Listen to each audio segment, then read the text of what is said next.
Welcome to smart GK tricks. तो friends, biology के इस सीरीज में आज हम पढ़ने वाले हैं एनिमल टिश्यू। तो फ्रेंड्स, जैसे कि लास्ट क्लास में हमने एनिमल टिश्यू को डिस्कस किया था, तो एनिमल टिश्यू के हमने वहाँ पे 4 भागों में बांट के इसे पढ़ा था। तो सबसे पहले भाग को हमने एपिथेलियम ऊतक को पढ़ा था। दूसरे भाग की बात करें तो वहाँ पे हमने मस्कुलर टिश्यू को पढ़ा था, और 2 पार्ट रह गए हैं जो कनेक्टिव टिश्यू और नर्वस सिस्टम यानी तंत्रिका तंत्र जो है उसको आज हम डिस्कस करेंगे, क्योंकि एक ही वीडियो में ये सारे डिटेल में जानने के लिए लंबे वीडियो बन जाते हैं। इसलिए हमने 2 भागों में पार्ट करके 2 भागों के इसमें करके पढ़ रहे हैं।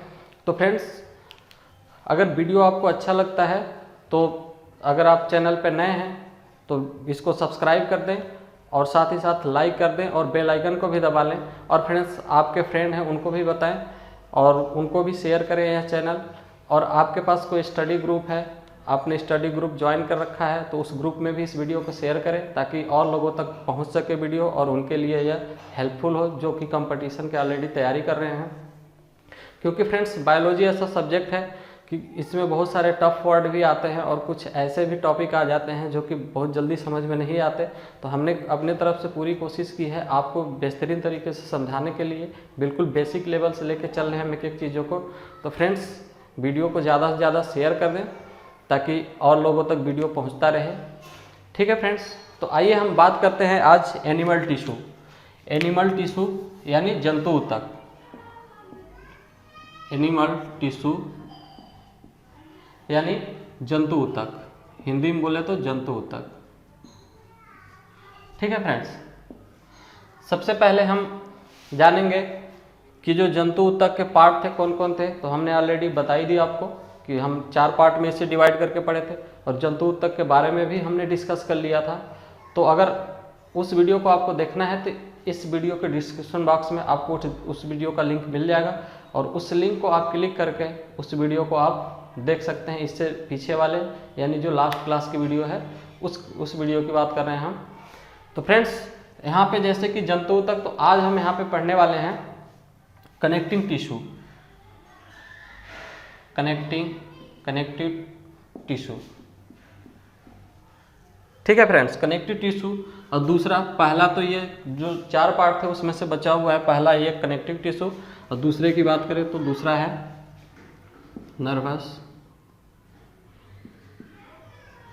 Nervous tissue.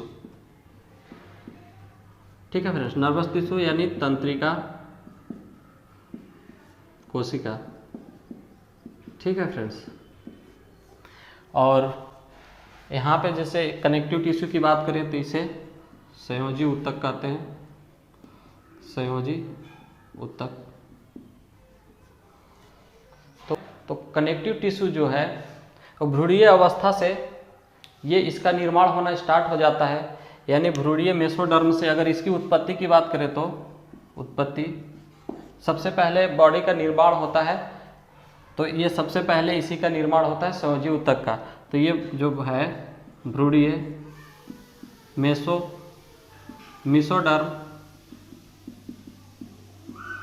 मेसोडर्म से ये निर्माण होना स्टार्ट हो जाता है।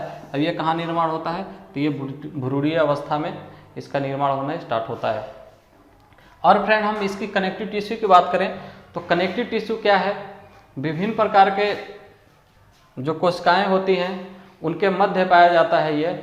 और ये क्या करता है, विभिन्न कोशिकाओं को और विभिन्न ऊतकों को और विभिन्न अंगों को जोड़ने का काम करता है, यानी एक दूसरे से कनेक्ट कराने का काम करता है। और ये क्या है, जो कनेक्टिव टिश्यू है यह हर किसी में पाया जाता है, हर किसी के बीच में पाया जाता है। अगर हम सेल की बात कर लें तो वहाँ भी पाया जाता है, अगर टिश्यू की बात करें तो वहाँ भी, और जो भी अंग हैं हमारे बॉडी में, जो भी ऑर्गन है उनमें भी पाए जाते हैं। और सबसे बड़ी बात कि जैसे कि हमने पिछले वाले में पढ़ा था, जैसे कि हमने मस्कुलर टिश्यू पढ़ा था और एपिथेलियम ऊतक पढ़ा था, उनमें क्या होता है, कोशिकाओं के बीच में गैप बना होता है। उनमें बहुत थोड़ी होती है, बहुत ज़्यादा गैप नहीं होता है। लेकिन जो ये कनेक्टिव टिश्यू है वो क्या है, ये एक जगह सटे हुए नहीं होते। जैसे कि हमने वहाँ पे पढ़ा था पिछले कि कुछ इस तरह से सेल थे। ये सारे सेल थे जो एक दूसरे से बिल्कुल चिपके हुए थे, इस तरह से। लेकिन जो कनेक्टिव टिश्यू में जो सेल होते हैं, जो सेल मिलकर टिश्यू बनाते हैं, वो क्या होते हैं, कुछ इस तरह से अलग अलग पड़े होते हैं। वो एक जगह नहीं चिपके होते, कुछ इस तरह से वो अलग अलग सेल पड़े होते हैं और वो सेल मिलकर क्या बनाते हैं, संयोजी ऊतक बनाते हैं। यहाँ पे हमारा कहने का मतलब है कि जो हमारा ब्लड है वो क्या है, तरल और संयोजी ऊतक है। इसी के बारे में हम यहाँ पे मेन रूप से पढ़ेंगे। मुख्य रूप से हम ब्लड के बारे में ही यहाँ पे डिस्कस करेंगे, क्योंकि ब्लड जो है, ब्लड से ही सारे जो सर्कुलेटरी सिस्टम होता है उससे ही संभव होता है। तो हम ब्लड के बारे में ज़्यादा पढ़ेंगे यहाँ पे, और इसके भी बहुत सारे टाइप हैं, उन सारे टाइप्स को भी हम आगे देखेंगे। तो फ्रेंड्स, यहाँ पे हम संयोजी ऊतक को बता रहे हैं। तो संयोजी ऊतक में बहुत सारे, जैसे कि हम ब्लड का एक बूंद ले लें, जैसे कि ये आपका चित्र दिख रहा है, ब्लड के एक बूंद से आप सपोज करिए इसको, ब्लड का एक बूंद है। ब्लड के एक बूंद में बहुत सारे ब्लड ही संयोजी ऊतक का कार्य करता है। तो ब्लड को एग्जाम में क्वेश्चन पूछ देता है यहाँ से कि तरल और संयोजी ऊतक किसको कहते हैं। आपके 4 ऑप्शन दे देगा, ब्लड दे देगा और मस्कुलर दे देगा और बहुत सारे ऐसे ऑप्शन दे देंगे। तो आपको वहाँ पे राइट आंसर क्या करना होगा, ब्लड, जो रक्त होता है वही तरल और संयोजी ऊतक होते हैं। तो एक बूंद ब्लड की बात करें तो उसमें बहुत सारे कोशिकाएं होते हैं, और आप देख रहे होंगे कि उनकी कोशिकाएं क्या होते हैं, कुछ इस तरह से होते हैं, अलग अलग होते हैं, एक जगह इकट्ठा नहीं होता। जैसे कि हमने अभी दिखाया था कि जो और जो टिश्यू हैं उनके क्या हैं, जो कोशिकाएं होती है एक जगह चिपका हुआ बिल्कुल सकरा होता है। लेकिन जो ब्लड की होती हैं, जो संयोजी ऊतक हम पढ़ रहे हैं, इनके क्या है, कोशिकाएं कुछ यहाँ पड़ी हैं, कुछ देखिए यहाँ पड़ी हैं, कुछ देखिए कोलेजन तंतु यहाँ है, वसा कोशिका यहाँ पे है, मैट्रिक्स कोशिका की बात करें तो यहाँ पे है, लिम्फोसाइट यहीं कहीं और पड़ा हुआ है।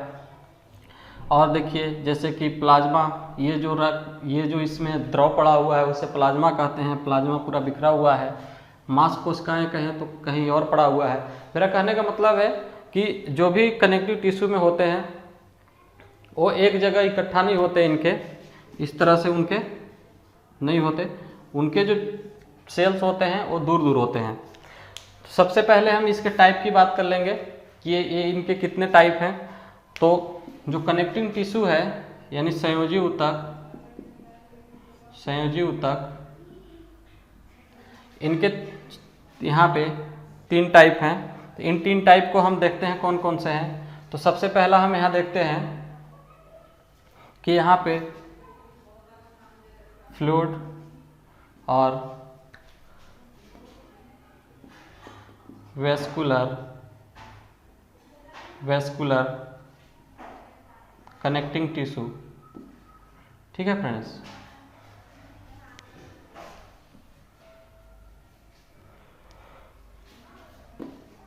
यहाँ पे हम बात करें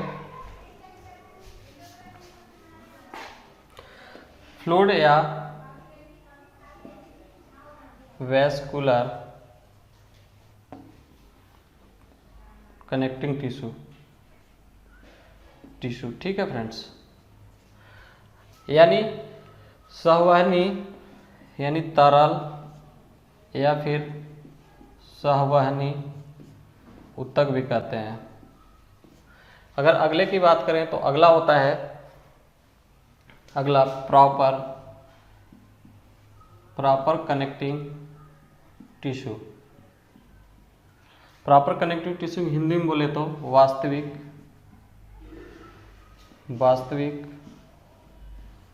संयोजी ऊतक। अगर अगले टाइप की इसकी बात करें तो अगला होता है स्केलेटन कनेक्टिंग टिश्यू। इसको बोले तो अस्थि संयोजी ऊतक, ठीक है फ्रेंड्स। यहाँ पे जो फ्लूइड और वेस्कुलर संयोजी ऊतक कहा गया है, तो ये किसको, यहाँ पे ब्लड को कहते हैं। ब्लड में बहुत सारी चीज़ें पाई जाती है, जैसे लिम्फोसाइट हो गया, और लिम्फोसाइट के साथ साथ वहाँ पे प्लाज्मा हो गया, और red blood WBC, RBBC, platelets, ये सारे रक्त में पाए जाते हैं। तो ये दो तरह के होते हैं, इसके दो टाइप होते हैं। अगर हम पहले टाइप की बात करें तो लसिका होता है, अगर दूसरे टाइप की बात करें तो रक्त होता है यानी ब्लड। और लसिका का क्या कहते हैं, अगर इंग्लिश में बोले तो लिम्फ। ठीक है फ्रेंड्स, तो इस तरह से इसके टाइप हो गए। अगर इसके हम बात करें यहाँ पे तो इसके दो टाइप होते हैं। इसको हम अभी तक यहाँ पे अलग अलग आपको बता रहे हैं, आगे हम एक एक करके यहाँ पे डिस्कस करने वाले हैं। तो इसके जो स्केलेटन है, स्केलेटन कनेक्टिंग टिश्यू, इसके भी दो टाइप हैं। अगर पहले की बात करें तो बोन और दूसरे की बात करें तो कार्टिलेज।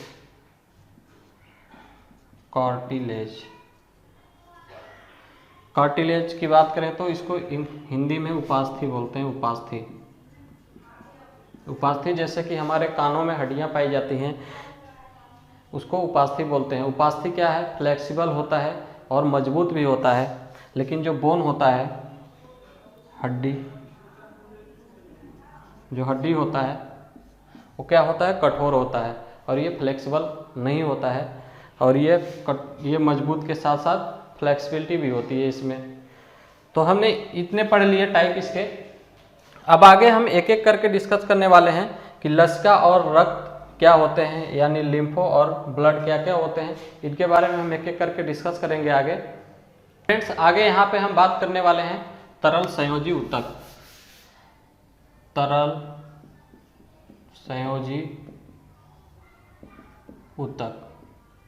ठीक है फ्रेंड्स, तरल संयोजी ऊतक यानी फ्लूइड कनेक्टिव टिश्यू। फ्रेंड्स, सबसे पहले बात करें तो तरल संयोजी ऊतक हमने देखा कि दो तरह के होते हैं। पहला लसिका होता है, लसिका यानी लिम्फो। और दूसरे की बात करें तो रक्त यानी ब्लड। जो लसिका होता है, लसिका भी तरल होता है और ये इसमें WBC के बोलो तो वाइट ब्लड कार्पल्स पाया जाता है, WBC पाया जाता है। इसके अलावा इसमें और कोई कण नहीं पाए जाते। और ये इसमें क्या है, कम मात्रा में, इसमें जो है कम मात्रा में ऑक्सीजन, फास्फोरस और कैल्शियम, Ca कैल्शियम पाया जाता है। जबकि इसमें अपशिष्ट पदार्थ, जो हमारे शरीर में अपशिष्ट पदार्थ और जो सेल्स डेड हो जाते हैं वो सारे चीज़ें, और जो अवांछनीय पदार्थ जो हमारे शरीर के लिए वेस्ट हो जाते हैं, वो सारे पदार्थ क्या हैं, अपशिष्ट पदार्थ में आते हैं, जो कि WBC में ये ज़्यादा पाए जाते हैं, ये सबसे कम पाए जाते हैं, सबसे कम। और सबसे ज़्यादा चीज़ें यानी अपशिष्ट पदार्थ। और बात कर लें इसमें कार्बन डाइऑक्साइड, ये सारी चीज़ें इसमें ज़्यादा पाया जाता है। और जो WBC होता है यानी जो लसिका यानी लिम्फ होता है, उसमें एक लिम्फोसाइट पाया जाता है। लिम्फोसाइट जो कि जो अपशिष्ट पदार्थ और कार्बन डाइऑक्साइड पाए जाते हैं, उनसे क्या करता है, उसमें बहुत सारे ऐसे बैक्टीरिया, जीवाणु रहते हैं जो कि हमारे शरीर को नुकसान पहुंचा सकते हैं। इन सारे चीज़ों से हमारी बॉडी को नुकसान पहुंचाने से बचाने के लिए एक लिम्फोसाइट पाया जाता है, जो इन सारे अपशिष्ट पदार्थों में उपस्थित जीवाणु, विषाणु और जो भी चीज़ें होती हैं उनको क्या करता है, नष्ट करने का काम करता है, यानी उन्हें भक्षण कर जाता है, उनका भक्षण कर लेता है। इन सारे चीज़ों को करने के बाद ये क्या करता है, हमारे शरीर में प्रतिरक्षा प्रणाली बनाता है, यानी इम्यूनो सिस्टम का निर्माण करता है। तो इम्यूनो सिस्टम के निर्माण करने के लिए उत्तरदायी कौन होता है? लिम्फोसाइट। और लिम्फोसाइट कहाँ पाया जाता है? तो लसिका, और लसिका में अपशिष्ट पदार्थ कार्बन डाइऑक्साइड ये सारे जैसे पदार्थ होते हैं, और उसमें WBC पाया जाता है। WBC क्या है? एक रंगहीन है, इसमें कोई रंग, कलर और रंजक नहीं पाया जाता है। तो इस तरह से जो है इसका काम होता है। आगे हम बात करेंगे ब्लड का। तो फ्रेंड्स आगे हम यहाँ पे ब्लड की बात कर रहे हैं। तो ब्लड क्या है? ये इसका रंग की बात करें तो लाल होता है। लाल होने के साथ साथ यह चिपचिपा होता है। कैसा होता है? चिपचिपा होता है। और रक्त दो चीज़ों से मिलकर बना होता है। अगर हम पहले की बात करें तो पहला होता है प्लाज्मा, और दूसरे की बात करें तो रक्त कणिकाएं।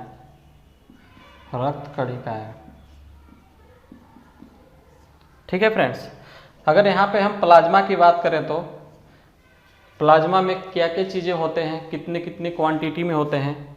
तो प्लाज्मा की बात करें तो प्लाज्मा में 55% प्लाज्मा होता है और 45% रक्त कणिकाएं होते हैं। अगर हम इसी प्लाज्मा में बात करें तो प्लाज्मा में क्या क्या कंटेंट होते हैं, तो प्लाज्मा में 90% तो जल होता है। ठीक है फ्रेंड्स, 90% जल होता है, और 7% जो होता है इसमें प्लाज्मा प्रोटीन होता है, और जो 3% बचता है उसमें कार्बनिक, अकार्बनिक और इसमें अन्य पदार्थ पाए जाते हैं। ठीक है फ्रेंड्स, तो इस तरह से इनका होता है। आगे हम बात कर लें कि जो रक्त होते हैं इनमें कौन कौन से कणिकाएं होते हैं। तो इनमें जो 45% में 3 तरह के कणिकाएं होते हैं। सबसे पहले आरबीसी के बोले तो रेड ब्लड कार्पल्स, और आगे हम बात करें तो डब्ल्यूबीसी के बोले तो वाइट ब्लड कार्पल्स और प्लेटलेट्स।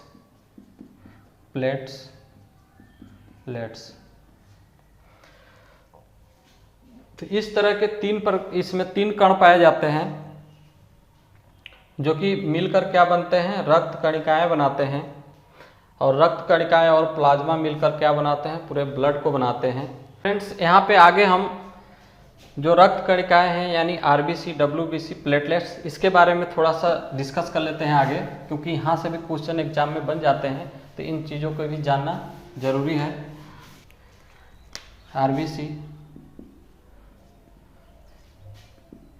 आरबीसी अगर बात करें तो ये 2 चीज़ों से मिलकर बना होता है, ग्लोबिन।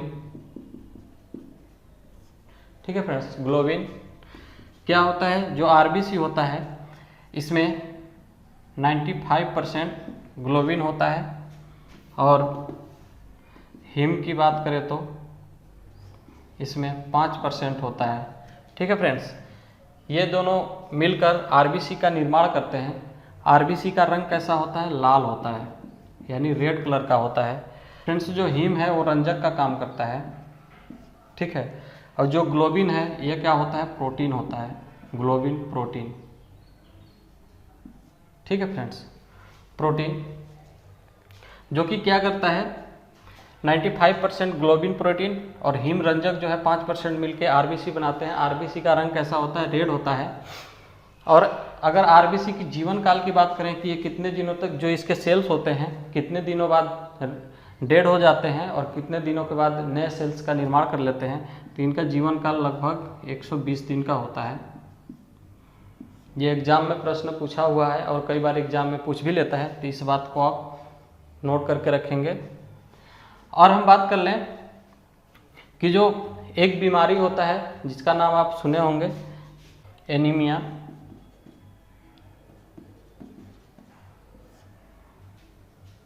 एनीमिया किसके कमी से हो जाता है? तो ये एनीमिया होने से आरबीसी की मुख्यतः कमी हो जाती है। और आरबीसी के कमी किसके कारण होता है? अगर आरबीसी की जिसमें कमी हो जाती है उसको क्या दिया जाता है? तो उसमें सबसे पहले B12 जो विटामिन है उसकी कमी हो जाती है। और दूसरा अगर बात करें तो फोलिक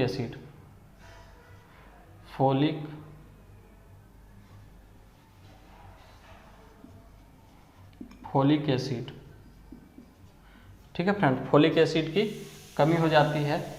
इनको B12 विटामिन या फोलिक एसिड देकर इन जो आरबीसी होता है इसको पूरा किया जाता है। तो इस तरह से हो गया। अब हम आरबीसी को देख लिया, अब हम डब्ल्यूबीसी के बारे में देखते हैं, यानी वाइट ब्लड कार्पल्स।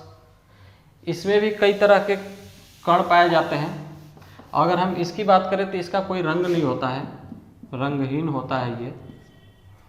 और इसके जीवन काल की बात कर लें तो लगभग 10 से 12 दिन का होता है, जो कि इसके सेल होते हैं वो डेड होते रहते हैं, नए सेल का निर्माण होते रहते हैं, ठीक है फ्रेंड्स। और इसमें बहुत सारे कण पाए जाते हैं, जैसे बेसोफिल,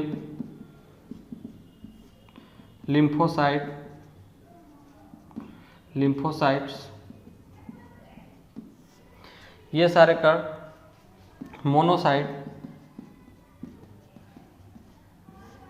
ये सारे इसमें पाए जाते हैं कण, जो किसके लिए उत्तरदायी होते हैं? जीवाणुओं को भक्षण करने के लिए। जो भी कण पाए जाते हैं वो सब क्या होते हैं? किसी कण का जीवाणुओं का भक्षण करने के, जीवाणुओं को मारने का, यानी प्रतिरक्षा तंत्र को बनाए रखने के लिए इन सारी चीज़ों के, यानी डब्ल्यूबीसी का पूर्णतः उपयोग करता है हमारा बॉडी। प्लेटलेट्स,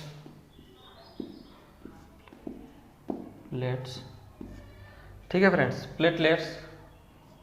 तो हमारे बॉडी में प्लेटलेट्स लगभग 2 से 5 लाख के बीच में होना चाहिए। अगर इससे कम हो जाता है तो हमारे बॉडी में प्लेटलेट्स कम होने लगते हैं और हमें प्रतिरोधक क्षमता कम हो जाती है, रोगों से लड़ने की क्षमता कम हो जाती है, जिससे हम ज़्यादा ग्रसित होने लगते हैं और बीमारियों से। अगर इसकी जीवन काल की बात कर लें तो लगभग 7 से 10 दिन का होता है, यानी प्लेटलेट्स के जो सेल होते हैं वो 7 से 10 दिन में डेड होते रहते हैं, नए सेलों का निर्माण होता रहता है। और इसका निर्माण की बात कर लें तो इसका निर्माण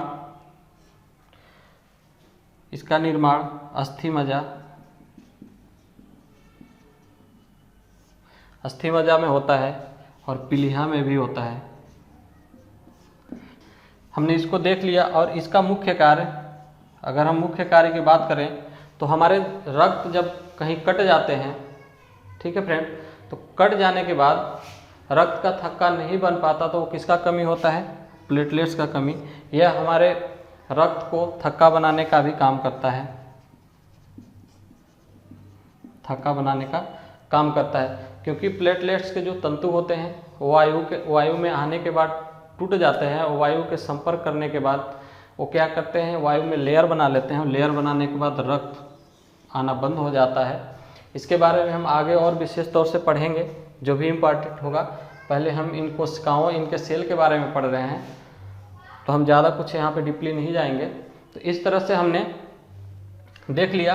अब आगे हम बात करने वाले हैं फ्रेंड्स, यहाँ पे हम ब्लड का वर्क देख लेते हैं, यानी ब्लड का मुख्य रूप से क्या क्या कार्य है। ब्लड्स वर्क, सबसे पहले जो ब्लड होता है हमारे शरीर को ताप नियंत्रण का कार्य करता है। ताप नियंत्रण का कार्य कैसे करता है ये? क्योंकि हमारे बहुत सारे ऑर्गन हैं और वो ऑर्गन क्या करते हैं? ताप उत्पन्न करते हैं। जैसे ऑर्गन की बात कर लें, हमारे शरीर में लीवर हो गया और लंग्स हो गया, किडनी हो गया, ये सारे ऑर्गन हैं जो क्या करते हैं? ताप उत्पन्न करते हैं। और जिस स्थानों पे ताप नहीं उत्पन्न होते हैं उस स्थान का भी ताप मेंटेन करने के लिए ब्लड क्या करते हैं, ब्लड तो सर्कुलेशन हमारे पूरे बॉडी में होता रहता है, पूरा संचरण होता रहता है, तो जहाँ से ताप उत्पन्न होता है उनसे ताप लेकर ब्लड के विभिन्न हिस्सों में यानी बॉडी के विभिन्न हिस्सों में पहुँचाना जहाँ की ताप उत्पन्न नहीं होते। तो ये क्या करता है, ताप नियंत्रण का भी कार्य करता है, ताकि ताप एक जगह जहाँ उत्पन्न हो रहा है वहीं बहुत ज़्यादा न बढ़ जाए, हम शरीर के हमारे विभिन्न भागों तक पहुँचता रहे, तो ताप नियंत्रण का कार्य करता है। दूसरा बात कि जो गैस होते हैं, गैस को परिवहन का कार्य करता है।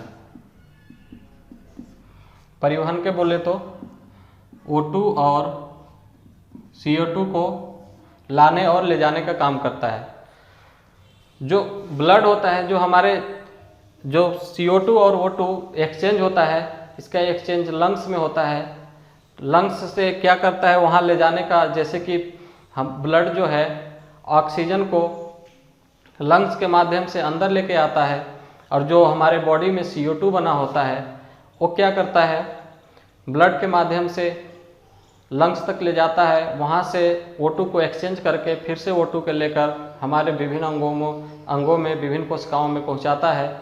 और जो O2 हम रिलीज करते हैं अपने नाक के द्वारा, यानी बाहर को निकाल देते हैं, तो इस तरह से ये गैस को परिवहन का कार्य भी करता है, यानी O2 और CO2 का ये ले जाने और लाने का काम करता है।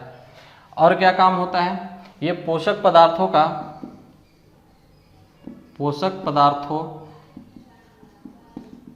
का भी परिवहन का काम करता है। ठीक है फ्रेंड्स। और क्या काम करता है, जो ब्लड है, यानी ब्लड में तो हमने सारे चीज़ पढ़े थे, जैसे RBC, WBC, ये सारे ब्लड में ही उपस्थित होते हैं। तो जो WBC में प्लेटलेट्स होता है, प्लेटलेट्स जो रक्त को थक्का बनाने में काम करता है। ये थक्का कौन बनाता है, तो प्रोथ्राम्बिन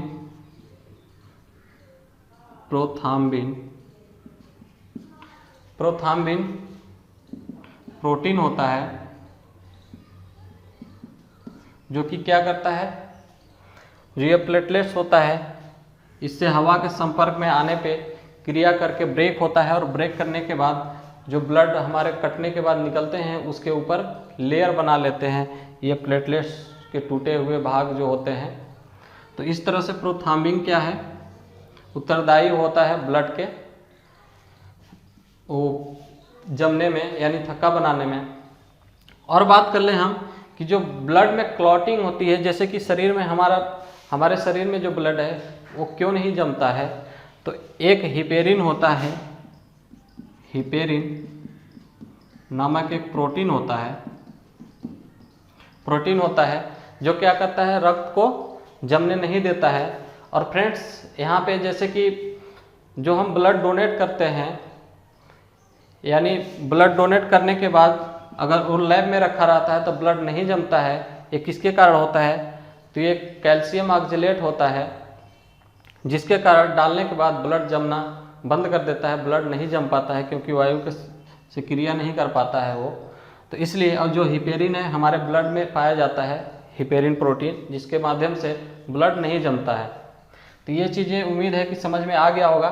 फ्रेंड्स यहाँ पे हम अगले टिश्यू की बात करने वाले हैं, जैसे कि वास्तविक संयोजी ऊतक, यानी इंग्लिश में बोले तो प्रॉपर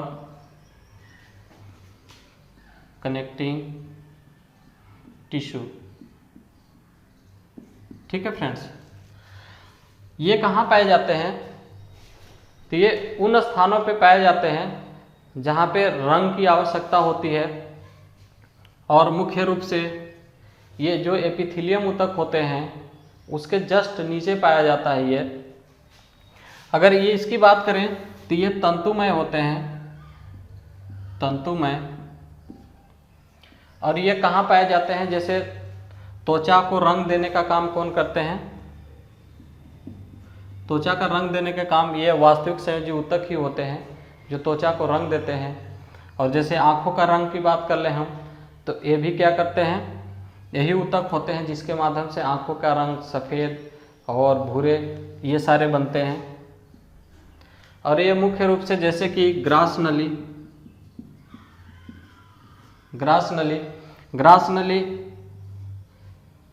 इस तरह से होता है, जैसे कि सबसे नीचे जहाँ पे क्या होता है अवशोषण और श्रावण का काम होता है, वहाँ पे तो एपिथेलियम ऊतक पाया जाता है, लेकिन जस्ट उसके सतह से नीचे वो क्या पाया जाता है, प्रॉपर कनेक्टिंग टिश्यू। ठीक है फ्रेंड्स। और जो हमारे शरीर में सूजन हो जाती है, कहीं पे बॉडी में फूल जाता है, वो भी क्या है, ये वास्तविक तंतु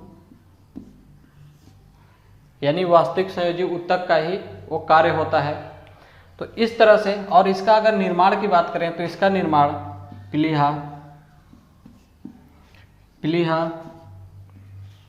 यकृत और अस्थि मज्जा में इसका निर्माण होता है। ठीक है फ्रेंड। तो इस तरह से हमने जो वास्तविक संयोजी ऊतक है इसको देख लिया। अब आगे हम पढ़ने वाले हैं जो स्केलेटन टिश्यू है, इसके बारे में डिस्कस करेंगे। आगे हम पढ़ने वाले हैं जो अगला था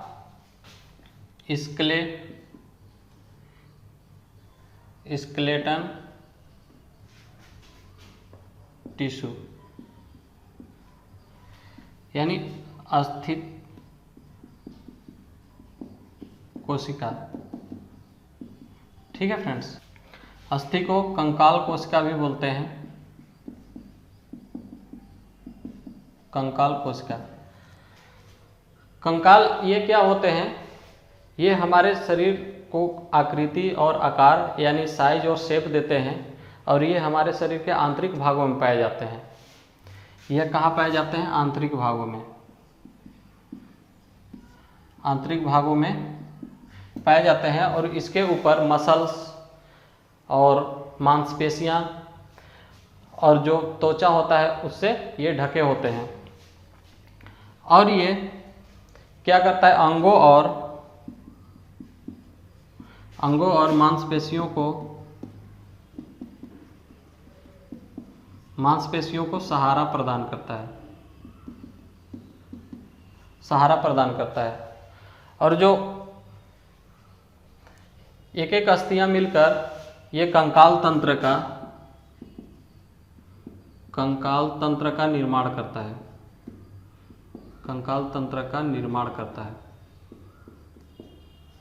ठीक है फ्रेंड्स। यानी स्केलेटन सिस्टम का निर्माण करता है, जिसमें कि बहुत सारी हड्डियां मिलकर एक शरीर को ढांचा के रूप में तैयार करते हैं। और जो इसका स्केलेटन यानी जो अस्थियों का निर्माण होता है, अस्थियां मुख्य रूप से कैल्शियम तथा फास्फोरस के बने होते हैं। इनके बात करें तो ये दो टाइप के होते हैं। इनके कौन कौन से टाइप होते हैं, ये दो टाइप के होते हैं। पहला बोन यानी अस्थि, दूसरे की बात करें तो कार्टिलेज।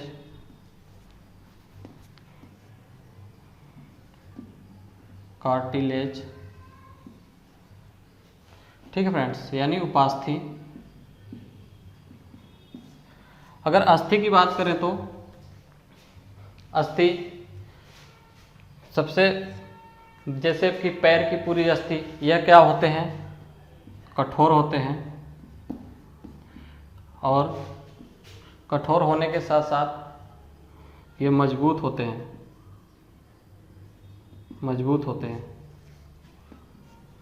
ठीक है फ्रेंड्स। और मजबूती के साथ साथ ये क्या करता है, इसके सहारे अंग को सहारा प्रदान करता है। अगर हम उपास्थि, इसके अगर हम बात करें एग्जाम्पल की, तो जैसे हाथ की अस्थि, हाथ जैसे फीमर, फीमर हो गया, सबसे बड़ी अस्थि हाथ की, तो फीमर ये अस्थि का एग्जाम्पल है। अगर हम उपास्थि की बात करें तो उपास्थि क्या है? तंतु, कोलेजन प्रोटीन से इसका निर्माण होता है, कोलेजन प्रोटीन से। ठीक है फ्रेंड्स। अब ये क्या होता है? मजबूत होता है और फ्लेक्सिबल होता है, यानी लचीला। अगर हम इसकी एग्जाम्पल की बात करें कि ये कहाँ पाया जाता है, तो जैसे हम नाक की बात करें, नाक, कान, ये क्या होते हैं? ये तो अस्थि का ही पार्ट है, लेकिन क्या होता है, ये उपास्थि, इसको कार्टिलेज बोलते हैं, क्योंकि जो कान का है बिल्कुल फ्लेक्सिबल होता है, मजबूत तो बहुत होता है, लेकिन ये क्या होता है? फ्लेक्सिबल होता है, इस इधर उधर उसको हम मोड़ सकते हैं। नाक की हड्डी हो गया, कान की हड्डी हो गया, और हम आगे बात कर लें तो श्वास नली, ये सब किसके बने होते हैं? कार्टिलेज का। तो ये हम कार्टिलेज पढ़ लिए, यानी स्केलेटन टिश्यू, यानी कंकाल ऊतक के बारे में पढ़ लिए। आगे हम पढ़ेंगे, एक हमारा लास्ट ऊतक का पार्ट रह जाता है तंत्रिका ऊतक, उसके हम इसके आगे डिस्कस करते हैं उसको। तो यहाँ अगले हम बात करने वाले हैं यानी तंत्रिका ऊतक। सबसे पहले फ्रेंड्स तंत्रिका ऊतक के बारे में बात करते हैं। तो तंत्रिका ऊतक हमारे बॉडी में सबसे लंबी कोशिका है, जो कि सबसे लंबी कोशिका के बारे में जाना जाता है। और बात करें हम इसकी, तो यह क्या है? तंत्रिका कोशिकाओं से निर्मित होता है, और इसकी हम सबसे छोटी इकाई यानी तंत्रिका कोशिका का अगर हम यूनिट की बात करें तो न्यूरॉन होता है, यानी इसको सबसे छोटी तंत्रिका कोशिका कहते हैं, या सबसे छोटी तंत्रिका कोशिका का इकाई न्यूरॉन कहते हैं। तो ये एग्जाम में क्वेश्चन यहाँ से पूछ लेता है कि तंत्रिका कोशिका का सबसे छोटा इकाई कौन सा है? न्यूरॉन है, तो आप इसको ध्यान में रखेंगे। यहीं पे हम बात करते हैं कि जो तंत्रिका ऊतक होता है वो किससे किससे मिलकर बना होता है? मस्तिष्क से, मेरुरज्जु से और तंत्रिकाएं से। तंत्रिकाएं की बात करें तो ये जो पूरा पार्ट दिख रहा है वो तंत्रिकाएं है, यानी सेल बॉडी है। ठीक है फ्रेंड्स। अगर हम बात करें यहाँ तंत्रिका के, तो तंत्रिकाएं क्या है? ये जो सारे पार्ट दिख रहे हैं वो तंत्रिकाएं हैं। इसके बीच में क्या है? इसके बीच में एक केंद्रक यानी न्यूक्लियस पाया जाता है, जो कि सारे जो क्रियाएं होती हैं यहीं से इसका कंट्रोल होता है। और जो ये इसमें दिख रहे हैं ये बारीक बारीक से, ये क्या है? निशिल कण है, जो कि रंगीन द्रव भरे होते हैं, और इसी द्रव के माध्यम से संवेदनाएं जो उत्पन्न होती हैं क्रिया और प्रतिक्रिया का, वो क्या होता है? संवहन होता है। आगे हम बात करें ये डेंड्राइट का। डेंड्राइट क्या होता है? तो ये डेंड्राइट होते हैं वो सेल बॉडी में ये बहुत सारे शाखाएं निकले होते हैं, और ये क्या करते हैं? उन जो क्रियाकारी अंग होते हैं, जो कार्य करने वाले अंग होते हैं, उनको जोड़ने का काम ये क्या करते हैं? डेंड्राइट करते हैं। इस डेंड्राइट के माध्यम से ही जो यहाँ पे क्रिया और प्रतिक्रिया का संवहन होता है वो लेके जाते हैं। आगे हमने इसको देख ही लिया। अब हम बात करते हैं ये श्वान कोशिकाएं।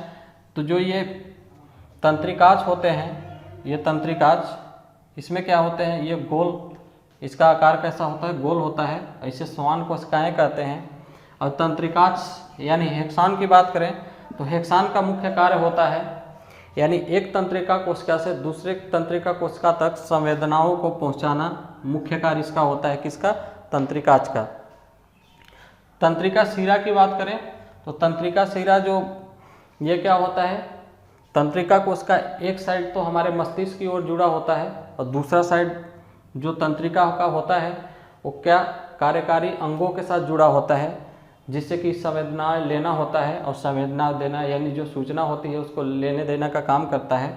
तो यहीं से अंग, यहाँ से क्या होते हैं? अंग जुड़े होते हैं, बहुत सारे जो भी अंग, जैसे कि हमारे बॉडी में बहुत सारे अंग हैं, जैसे लंग्स हो गया, लीवर हो गया, किडनी, ये सारे जुड़े होते हैं, और उनके जो क्रिया होती है उन क्रियाओं को इस न्यूरॉन के माध्यम से मस्तिष्क से पहुँचाना, तथा मस्तिष्क से उनके जो प्रतिक्रिया उनके लिए जाती है वो पहुँचाना।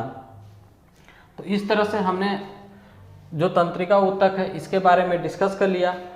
अभी तक हमारे चैनल को आप सब्सक्राइब नहीं किए हैं, अगर नए हैं तो चैनल को सब्सक्राइब कर दें और सब्सक्राइब करने के साथ साथ बेल आइकन को भी दबा दें। और बेल आइकन के दबाने के बाद आप अपने फ्रेंड को भी ये शेयर कर दें और जो भी स्टडी ग्रुप आपके पास है उन सारे में शेयर कर दें ताकि और लोगों तक वीडियो पहुंच जाए। तब तक के लिए धन्यवाद।